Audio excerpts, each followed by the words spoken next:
Hola, ¿qué tal? Hay algo que todos hemos visto en consulta y que seguimos interpretando mal. El paciente con hernias discales en varios niveles. No es casualidad, no es degeneración al azar, es biomecánica. Hola, ¿qué tal? Soy doctora Enasia y hoy vamos a hablar de la hernia discal múltiple.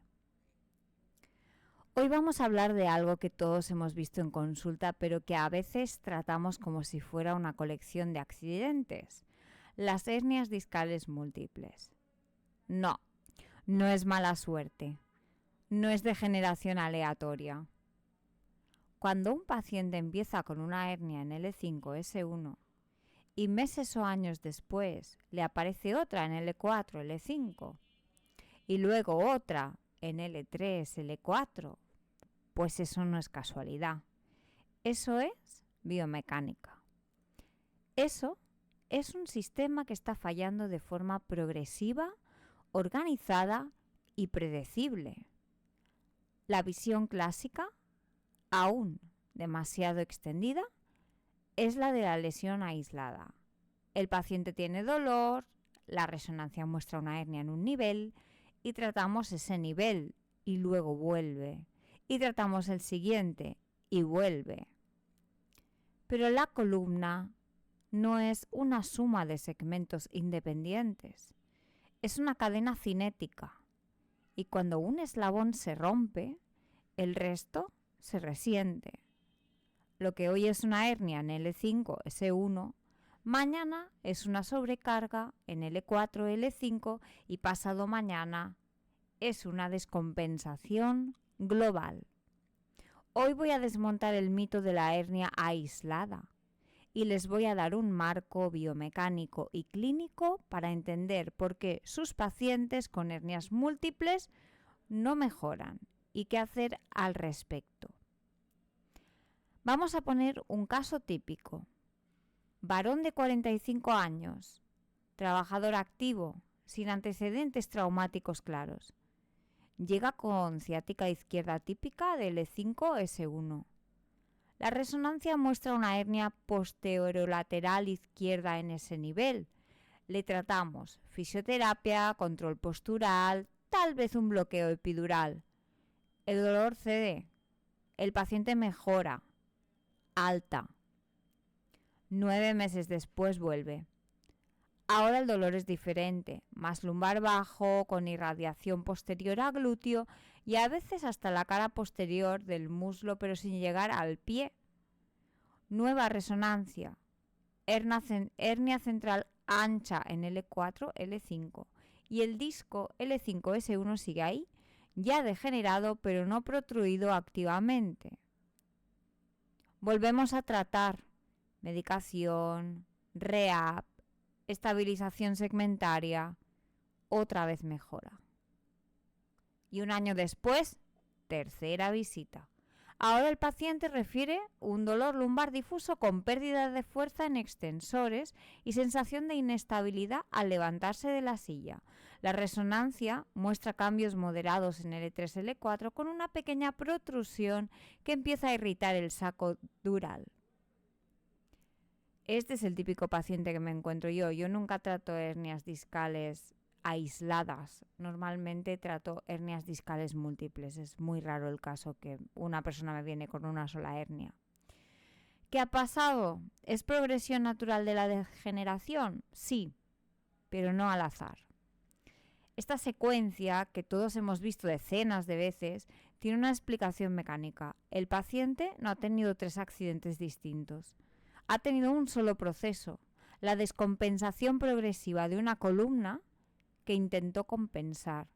Falló, volvió a compensar y volvió a fallar. Y si nosotros como clínicos tratamos cada episodio como si fuera el primero y el único, estamos condenando a ese paciente a una vida de recidivas.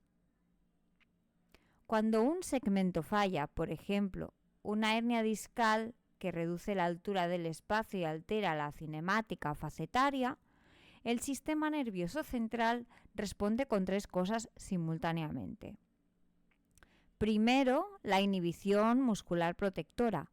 Los músculos multífidos y el transverso del abdomen que rodean ese nivel reducen su activación. Esto es reflejo, no es voluntario. El cerebro intenta evitar el movimiento doloroso, pero lo que logra es desestabilizar ese segmento aún más. Segunda cosa que pasa, la redistribución de cargas. Las fuerzas axiales que antes absorbía el disco lesionado, ahora se trasladan a los niveles vecinos, especialmente al superior inmediato. Y aquí es donde ocurre la sobrecarga adyacente, que ya se ha descrito en la literatura de fusión espontánea, pero también ocurre en la degeneración natural. Y tercero, la alteración del patrón motor. El paciente empieza a moverse de forma distinta, camina con una rigidez compensatoria, se levanta apoyándose en la mano, gira el tronco en bloque, y eso no es inocuo. Eso genera fuerzas de torsión y cillamiento anormales en los discos suprayacentes. Así que el mecanismo es claro. El fallo segmentario nos lleva a una inhibición motora, lo cual nos lleva a una sobrecarga adyacente y lo cual nos lleva a un nuevo fallo. Es un proceso en cadena, no una serie de eventos fortuitos. Y aquí viene el concepto clave. La columna no compensa gratis. Cada adaptación tiene un coste y ese coste lo pagan los niveles vecinos. La columna no falla en un punto, falla como sistema. Esto no es una metáfora poética, es un hecho biomecánico. Adams y Ruggley lo dejaron escrito en Spine en 2006. La degeneración discal no es un fenómeno puramente local, sino que está determinada por la mecánica global de la columna, la carga acumulada y la capacidad del sistema para redistribuir fuerzas. Y Brinjighi y colaboradores, que ya los hemos mencionado anteriormente en otros capítulos de esta serie, en su metaanálisis del 2015 nos dieron otra pieza clave. Los cambios degenerativos y las hernias tienden a coexistir en múltiples niveles y no son independientes. Es decir, si ves una hernia en un nivel, la probabilidad de encontrar degeneración en niveles vecinos es altísima, aunque no den síntomas. Por tanto, cuando un paciente tiene hernias múltiples en distintos momentos, no estamos ante una degeneración al azar. Estamos ante un sistema que está tratando de adaptarse y fallando de manera secuencial. Voy a ponerlos en contexto con 3 referencias que todo ortopeda y fisioterapeuta debería conocer. La primera es el estudio de Brinjighi et al. Del 2015, ya mencionado.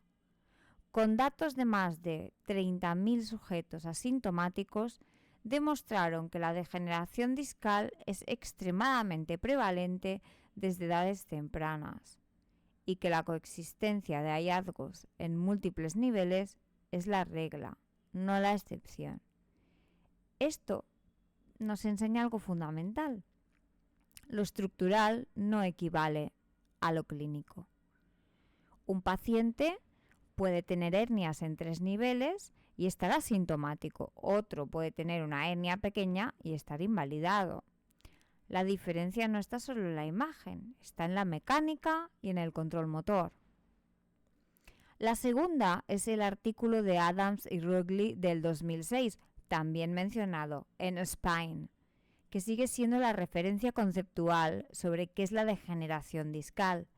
Ellos proponen que el disco degenera por una combinación de fallo mecánico, fisuras del anillo, pérdida de nutrición y acumulación de productos catabólicos, pero todo ello mediado por la carga anormal. Es decir, la degeneración no es un proceso puramente bioquímico o genético. es biomecánico. La tercera, y aquí añado una de autoría asiática, porque sé que les interesa, ya que estoy en Asia, es un estudio de Wang et al. Del 2018 en la European Spine Journal con población china. Evaluaron a más de 600 pacientes con dolor lumbar crónico y encontraron que la presencia de hernias discales en niveles múltiples se correlacionaba directamente con alteraciones del patrón de marcha y con asimetrías en la activación de la musculatura paravertebral objetivizadas por electromiografía. Su conclusión: las hernias múltiples no preceden a la disfunción motora. En muchos casos, la disfunción motora es previa y contribuye a la aparición de hernias nuevas. Y si quieres un cuarto nivel, los trabajos de Modic y colaboradores sobre los cambios en el cuerpo vertebral asociados a degeneración discal nos recuerdan que el hueso también se adapta. Cuando el disco pierde altura y función, las placas terminales se sobrecargan, aparecen los cambios Modic y eso perpetúa la inflamación y el dolor. El círculo se cierra. ¿Y cuál es el error más común que seguimos cometiendo? Pues tratar solo el nivel doloroso ignorando la mecánica global. Llega el paciente con una hernia L5-S1 y hacemos lo que nos enseñaron. Confirmamos con resonancia, ofrecemos infiltración, técnicas de estabilización segmentaria y si no funciona, cirugía descompresiva. Y eso está bien para un evento agudo aislado, pero cuando el mismo paciente vuelve con una nueva hernia en el nivel superior y luego en el siguiente, pues hay que preguntarse, ¿estamos tratando la causa o solo el efecto? El clínico excesivamente radiológico mira la imagen y dice, aquí hay una hernia, aquí está el problema. Pero la imagen, como decimos desde el principio de esta serie, no te dice por qué esa hernia apareció. No te dice si el control motor del paciente es deficiente. No te dice si la musculatura extensora de la columna está inhibida. Tampoco te dice si la marcha es asimétrica. Tratar las hernias de forma aislada sin corregir la mecánica global es como cambiar ruedas a un coche con la dirección desalineada. Vas a volver a pincharlas. ¿Cuál es la consecuencia de este error? Las conocemos. Recidivas. Nueva aparición de hernias en niveles adyacentes. Dolor que deja de ser mecánico puro y se vuelve mixto, con componente central de sensibilización. Pacientes que han pasado por 3 fisioterapeutas, 2 traumatólogos, un neurocirujano y siguen sin mejorar. Y lo peor, la frustración, la del paciente, que cree que tiene una columna mala o que está condenado. Y la nuestra, porque hemos hecho todo bien según los protocolos y el resultado no es bueno. El paciente se cronifica, no porque la hernia sea grande o la cirugía haya fallado. Se cronifica porque nunca abordamos la causa sistémica. Cierro con la misma idea con la que empecé. La columna no falla en un punto, falla como sistema. Cuando usted vea una hernia discal, no mire solo ese disco. Mire el nivel de arriba y mire el nivel de abajo. Observe la marcha. Palpe los multífidos. Evalúe el control motor. Pregúntese, ¿este paciente está compensando? ¿Dónde está la sobrecarga oculta? El diagnóstico de una columna con hernias múltiples no se hace solo con imagen. Se hace con exploración mecánica, con análisis del movimiento, con comprensión de la biomecánica. Y el tratamiento, aunque no es el foco de hoy, debe incluir algo más que descomprimir o infiltrar. Debe incluir reeducación del patrón motor, corrección de asimetrías y a veces simplemente enseñar al paciente a moverse sin compensaciones dañinas. La hernia aislada es un evento. Las hernias múltiples son una historia Y esa historia, si sabemos leerla, nos dice mucho más que cualquier resonancia. Si me permiten, quédense con 2 ideas adicionales. Primero, las compensaciones engañan. Un paciente con una hernia L5-S1 puede presentar una escoliosis antálgica que parece inofensiva. Esa inclinación lateral, mantenida durante semanas, está sobrecargando los discos contralaterales y los niveles superiores. Y ahí nace la siguiente hernia. No es magia, es física. Segunda, degeneración no es igual a dolor. Es fundamental diferenciar entre hallazgos imagenológicos y síndrome clínico. Podemos tener hernias en 3 niveles, pero el dolor puede venir solo de uno o de ninguno. O puede venir de los músculos que intentan estabilizar la columna y están fatigados. El tratamiento debe dirigirse al generador del dolor, no a toda la degeneración visible. Y un guiño final al control motor, porque no me puedo resistir. La evidencia actual en rehabilitación de columna apunta a que entrenar la activación profunda de los multífidos y el transverso del abdomen con ejercicios de baja carga y alta precisión puede modificar la progresión de hernias múltiples. No regenera el disco, pero cambia la mecánica. Y cambiar la mecánica es, a veces, todo lo que se necesita para romper el círculo vicioso. Si esto te ha hecho replantearte cómo ves las hernias discales, pues ya me ha merecido la pena. Porque al final no tratamos discos, tratamos sistemas. Si quieres seguir profundizando, tienes más vídeos en el canal. De hecho, tienes una lista de reproducción completa.